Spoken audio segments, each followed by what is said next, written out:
A very good morning to you, Gareth. It is a bit increasingly difficult to hear anything at this stage. So far, we've seen just a couple of buses making their way into the stadium. About 150 supporters. We've spotted DA supporters as well as EFF supporters. And earlier on, we spotted Advocate Dalim Mpofu, who represents the miners at the inquiry. And with me is one of the march's organizers, just to chat a bit about what today means to them and why this march, because we know that the Justice Department has already said that it will not be able to fund the miners' legal fees. Now, what they're trying to achieve with this march today, we will get a sense of that from Riyad Desai, who is with the Marikana support campaign.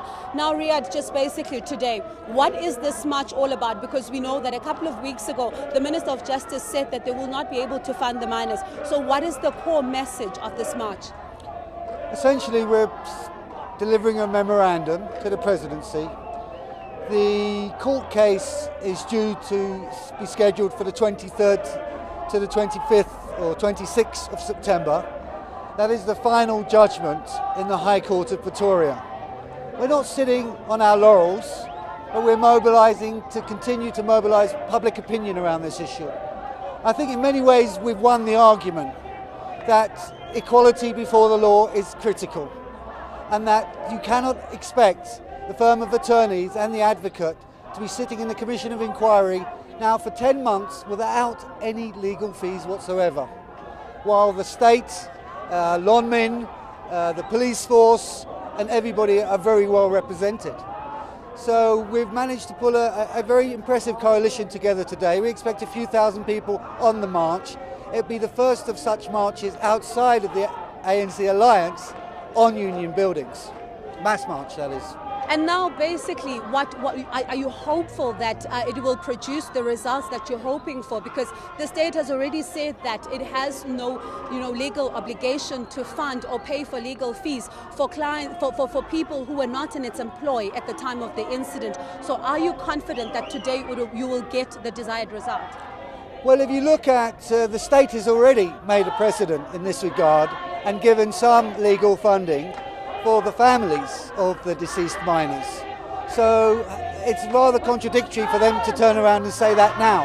Why Dalim Mpofu? Because he has been one of the toughest advocates in that Commission of Inquiry, pointing the fingers in a very determined fashion. And I think that's what we're looking at here. It's actually discriminatory. And I think there's a strong legal case, and the courts will have to finally determine whether the state pay or not. It's not up to the government alone. And now we've seen that the Commission has obviously rejected the application to postpone proceedings to allow the miners to secure funding. How did they react to such news?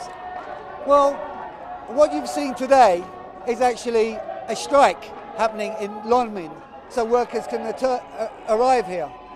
Do your maths. How much has that lost Lonmin? How much has that lost the South African economy? How much has the fiscus, the tax base, lost because of that?